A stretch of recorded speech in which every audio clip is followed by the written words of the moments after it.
All right.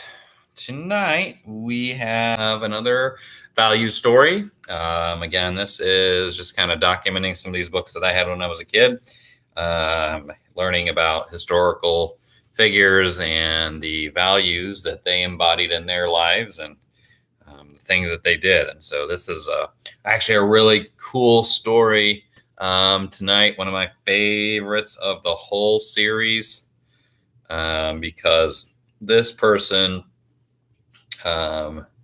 did so much for our world. I mean, just very, very important character. So we are going to get started. I got kind of some moving parts here. One kid's in bed, following directions. I'm sure parents, sometimes we have some complications with bedtime, but we got one that's ready for the story. So we are going to go ahead and do it and get this show on the road. So tonight's story is The Value of Courage, the story of Jackie Robinson. All right, this book was written in 1977. So again, these books are pretty old. This is a 42-year-old book. Still have it in the original. So here we go. Once upon a time, there lived a young boy named Jackie Robinson. Looking at him, you might think he was just an ordinary boy. He walked like his friends. He talked like his friends. He even dressed like his friends. But there was one thing about Jackie that made him very special. Can you guess what it was?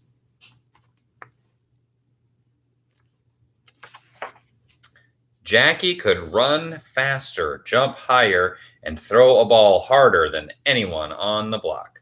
"Hey, Jackie, slow down," his friend shouted. "We can't keep up with you." Jackie laughed. "This is as slow as I go," he'd say. Then he would zip off over walls and around fences, running as if his shoes were on fire. But Jackie didn't have much time for play. His family was poor, and Jackie worked to help out. He delivered newspapers after school. And on weekends, Jackie sold hot dogs at a baseball stadium near his home in California. Jackie worked hard and sold lots of hot dogs. Of course, he watched the ball games too when he got the chance. One day, as he watched, Jackie noticed something. It was something he had seen before, but had never really thought about. He looked at the pitcher and at the catcher. He looked at the batter and at the first baseman. He looked at the dugouts where the other players were sitting. "I don't understand it," he said to himself. "There aren't any black players on either team." "Hey, boy," a man shouted. "How about one of those hot dogs?" Jackie jumped and he hurried back to work. That evening at supper, Jackie asked, "Mama, how come blacks don't play on big league baseball teams? Aren't they good enough players?" "Oh, they play well enough, Jackie," his mother answered, "but they aren't allowed to play in the big leagues. Only white men are allowed to play." His brother Mac poked Jackie in the ribs. "They're afraid our color might rub off on them." Everyone but Jackie laughed, but at the same time, they felt a little sad. Jackie was angry. "That's not fair," his mother said. "No, I don't suppose it is, but you must control your temper. It's one thing to be brave, it's another to have courage. Go to bed." I have to tell you something. No, you need to go to sleep. Is it coming now? I go. It's not quite. It's pretty loose. Go ahead. Go back to bed. Go on.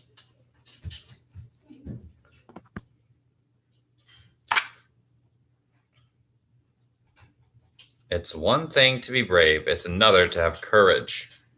Jackie didn't really know what that meant, at least not yet anyway, but he knew how he felt. Jackie felt angry. If someone tried to stop me, I'd wrestle him to the ground. Then he wrestled his favorite brother, Mac, to the floor to show what he meant.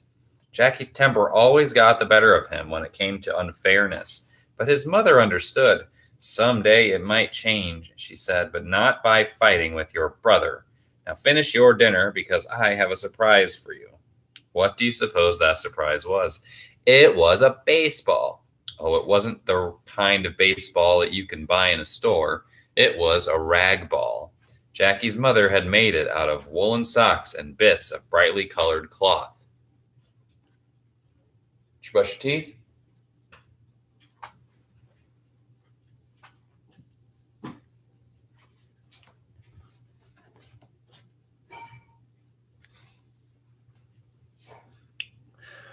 Jackie's mother had made it out of woolen socks and bits of brightly colored cloth. Read that already. She had tied it up with a bit of string and a lot of love. When Jackie saw that rag ball, he let out a yell that rattled the windows. My own baseball, he shouted happily. I'll keep it as long as I live. After that, Jackie played with his rag ball whenever he wasn't working or at school. He came to love the rag ball so much that he even talked to it. He threw it high against brick walls. Then he caught it before it could fall back to the ground. Gotcha, he said. Then he tossed the ball against curbs and grabbed it as it bounced back to him. Jackie had a lot of fun playing with his rag ball. They were as close as peanut butter and jelly. Sometimes Jackie made believe he was a big league baseball player. He used to hit his rag ball with a stick and pretend he was hitting a real baseball with a real bat. But one day Jackie hit the rag ball too hard. It flew up and up and up into the air. What do you think happened then?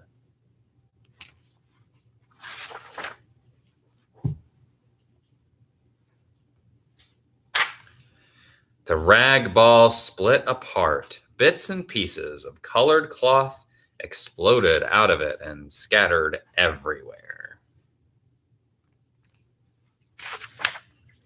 Jackie was heartbroken. I've killed it, he wept. But then he thought he heard a strange little voice. Don't cry, Jackie, the voice said. I'm okay. Jackie blinked. Suddenly it seemed to him that his rag ball was back in one piece again, and it was talking to him. My name is Rags, the ball seemed to say. I'd like to be your best friend. Jackie knew that his rag ball was really in little bits and pieces and that it couldn't talk. What? Is that where you brush your teeth?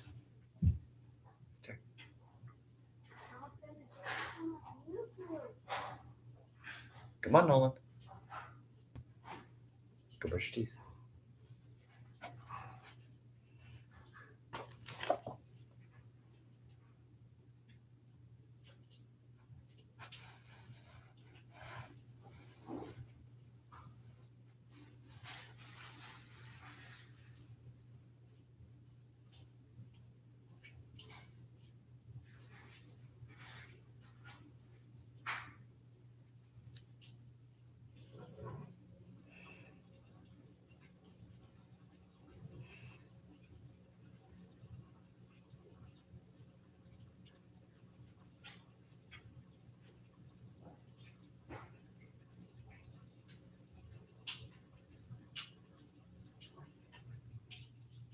Go brush your teeth, please. Please go brush your teeth.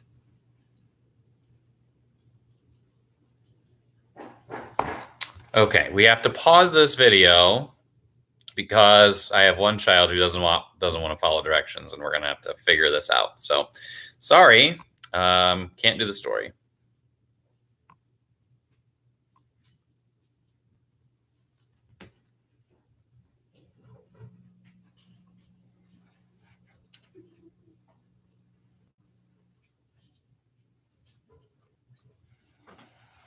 We don't want to brush our teeth.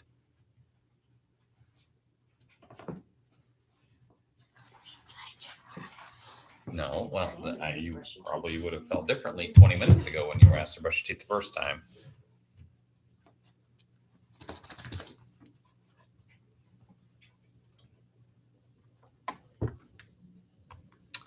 Okay, we're continuing now.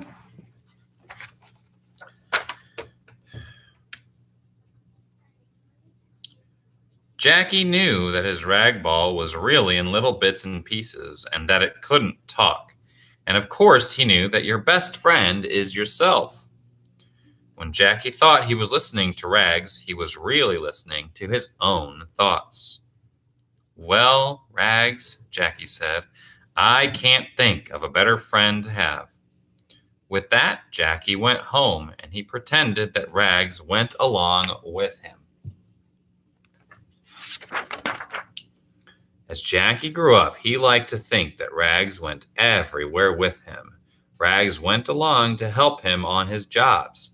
Rags was with him when he practiced his favorite sports. When he practiced so much that his whole body ached. Rags always whispered good things to Jackie. Have courage, Jackie, Rags seemed to say, and nothing can stop you. Remember that having courage is doing things that are hard to do, even things that you're afraid to do. Do you remember the Pepper Street gang? Asked Rags once. Jackie remembered well the boys he had known near his home on Pepper Street. Remember how easy it would have been to stay with the gang, Rags said. And if you had stayed, you might now be stealing and lying like some of the others. If you had done what was easy, then you'd probably be in big trouble now. Jackie nodded. It was hard to leave the gang, he admitted. Rags added quickly, it took courage for you to leave, but I'm glad you did. Jackie felt good. It was great to be together with Rags.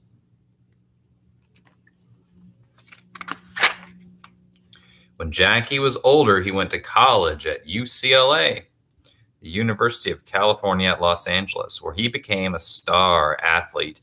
He was the first person in history of the school to win sports awards in basketball, football, baseball, and track, all in the same year. What a great athlete, said the fans who watched Jackie play. One person who always rooted for Jackie was a girl named Rachel. Jackie really liked Rachel. He liked her so much that he asked her to be his girlfriend. But not everyone cheered for Jackie. Some people tried to bully him because he was black. They called him a troublemaker when he got angry and stood up to them. Don't you know blacks shouldn't talk back, sneered one man. Don't you know I'm a person just like you, replied Jackie angrily. I'll say what I want and I'll do what I think is right. Rachel was proud of Jackie when he spoke up this way. But Jackie tried not to worry when people said cruel things to him. He had more serious problems. I'm going to have to quit school, he told Rags one day. Quit school? Cried Rags. You can't. It's too important. I know, but my mother just can't afford to keep me in school, said Jackie. I have to get a job. If you were a terrific athlete like Jackie, what kind of job would you get?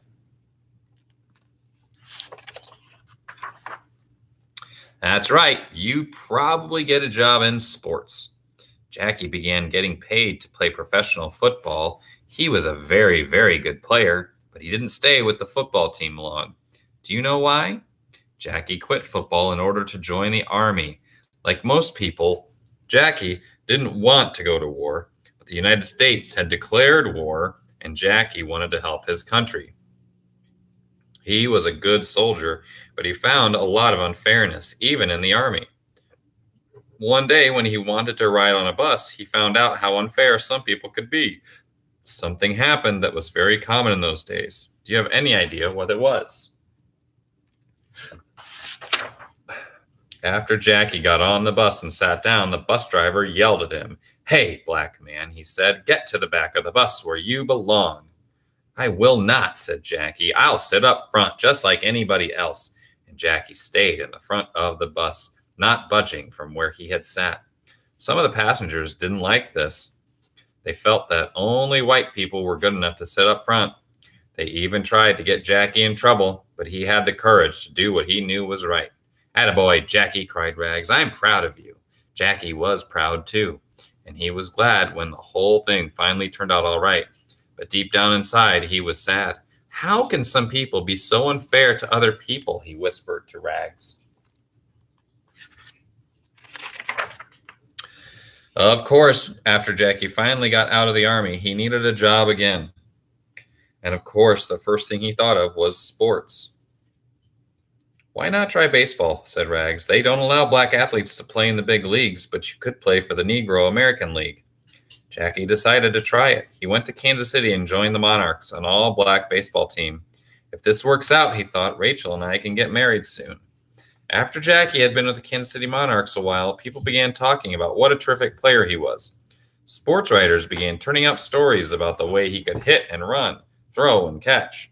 And while Jackie was playing for the Monarchs, an important man who lived far away was also talking about him. Who do you think that man was, and what do you think he was saying?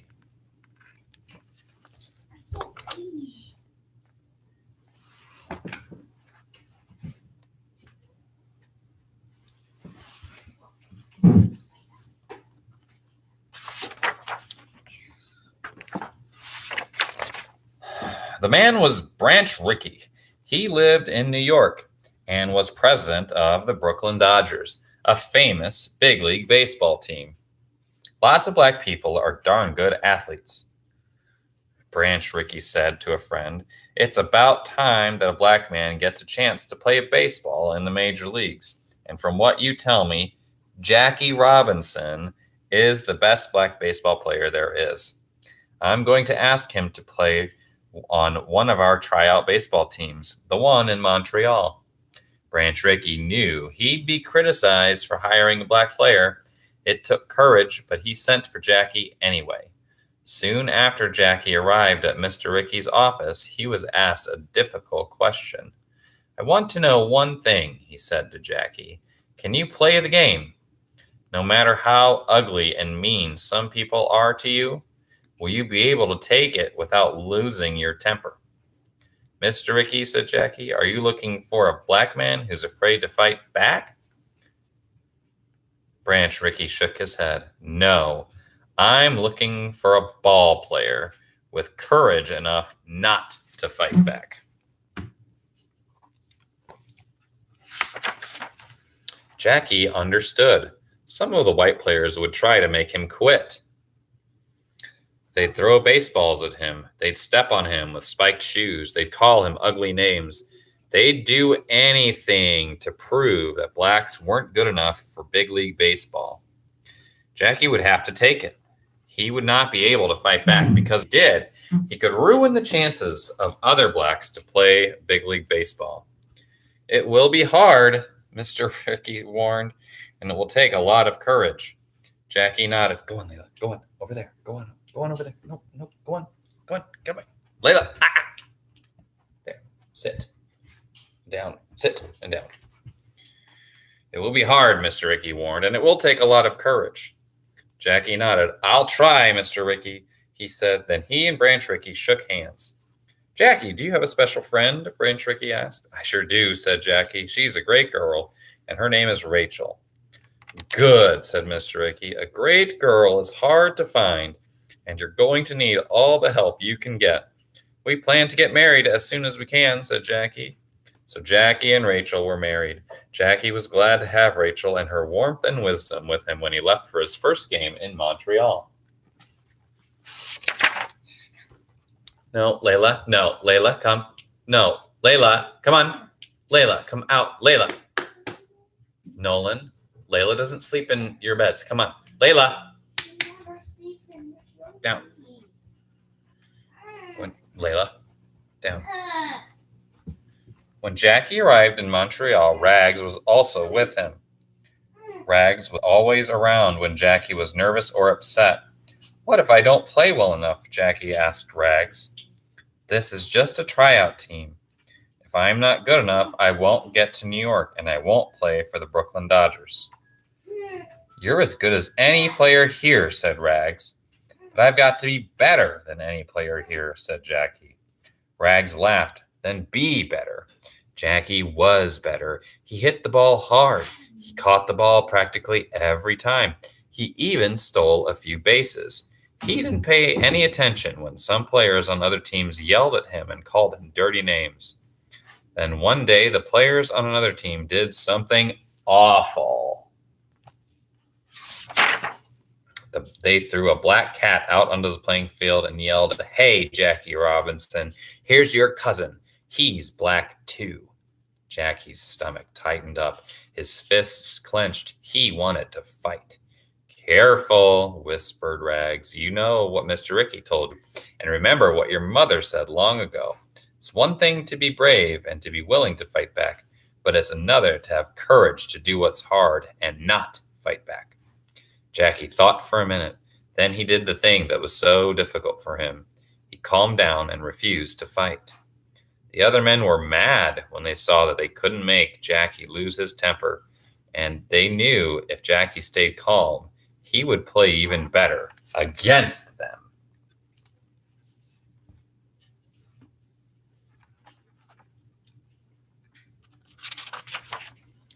He did play better. In fact, he played so well that after only 1 year with the Montreal team, Branch Rickey called him and said, "I want you and Rachel to come to New York. You're going to play for the Brooklyn Dodgers."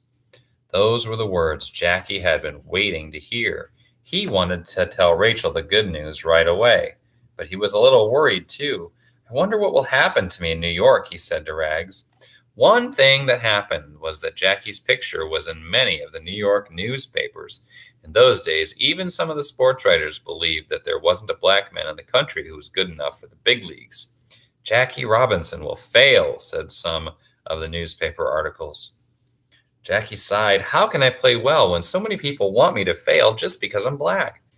But before he knew it, Jackie was in a Dodger uniform, ready for his first big league game.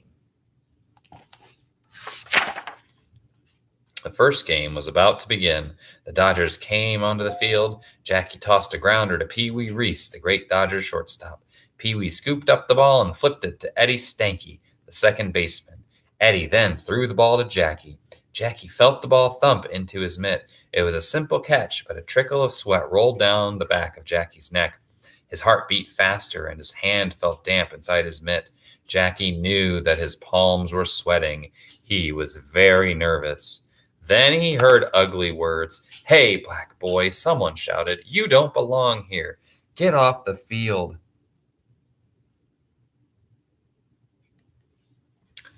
"So you're Jackie Robinson," someone from the other team yelled. "We'll show you that you can't play in the big leagues."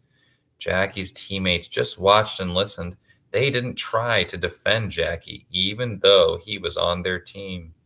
Somehow, Jackie managed to ignore the shouts and the insults. He played all right when the game finally started, and for a few more games, he played very well. But then it happened. Jackie's courage began to weaken. He felt the anger of the fans. He heard their boos and the shouts. He still wanted to do well for Branch Rickey, for his team, and for other blacks who wanted to get into the major leagues. And of course, for himself. But it seemed too hard. Like everyone else does at times, he was giving up. He began to play badly. In game after game, he failed to hit the ball. "See," said one of the players on the other team, "I told you black people aren't any good at baseball." During one very bad game, Jackie sat sadly in the dugout. "Everybody seems to be against me," he sighed. "I feel all alone." "I know you do, Jackie," whispered Rags. "But having courage means seeing things through, no matter how hard it is. You've got to keep trying. Besides, you never know what might happen."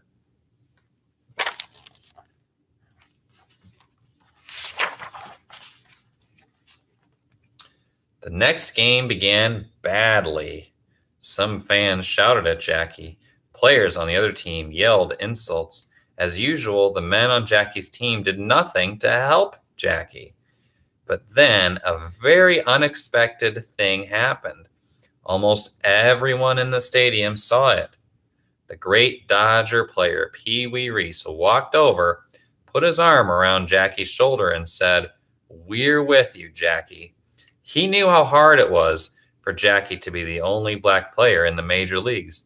At last, Jackie had found a real teammate. Now he was more determined than ever to play his best, no matter how hard it was. Jackie came to bat. The pitcher threw the ball. An instant later, the stadium echoed to the sound of a loud crack. Jackie had hit the ball into the outfield for a double.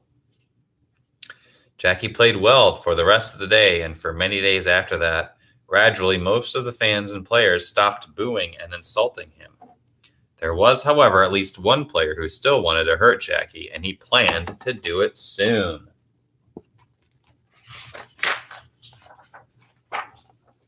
Without warning, a big player from the other team charged at Jackie like a wild bull.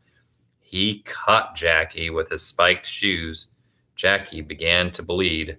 Without thinking, Jackie Robinson clenched his fists, ready to fight. "No," screamed Rags. "That would be too easy."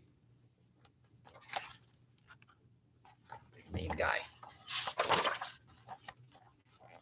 Jackie took a deep breath and relaxed his hands. Soon he was surrounded by his teammates, who helped him as he limped off the field. His teammates knew, and even the fans who read the newspapers knew, that it was Jackie's nature to fight back. It must have taken a lot of courage for Jackie not to hit the other player. "Jackie's done it," Mr. Rickey told Rachel. "He's shown he's got courage when it's needed most." Rachel couldn't know it that day, but Jackie's courage was going to change big league baseball completely. And Rachel was going to see the change with her own eyes. What do you think Rachel saw? As time went by, Rachel saw more and more black athletes on big league playing fields. Jackie had done what he had set out to do. His courage had led the way. Now everyone knew that a good player was a valuable addition to a team, whether that player was black or white.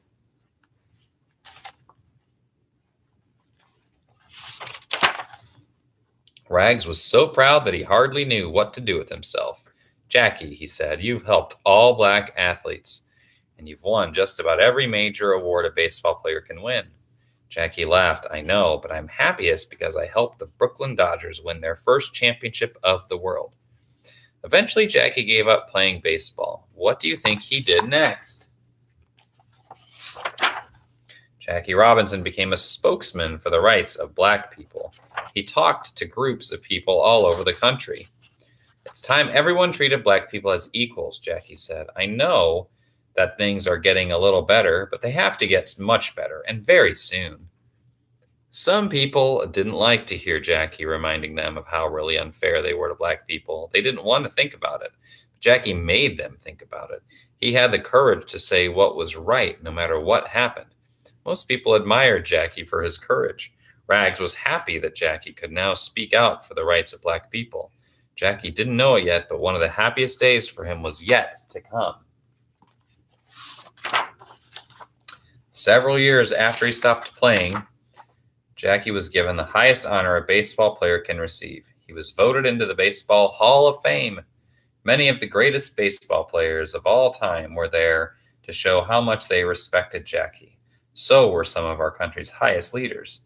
As he listened to them cheering for him, Jackie's eyes filled with happy tears. Then Jackie heard a small voice whispering to him, "No one deserves this honor more than you," said Rags. "You earned it because of your great courage." And what about you? Is there something that's very hard for you to do? Maybe it's even something you're afraid of. Well, are you going to have the courage to do it?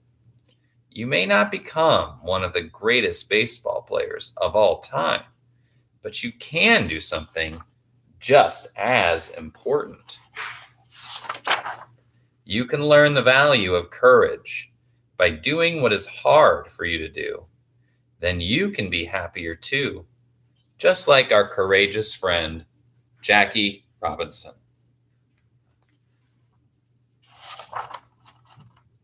Great story.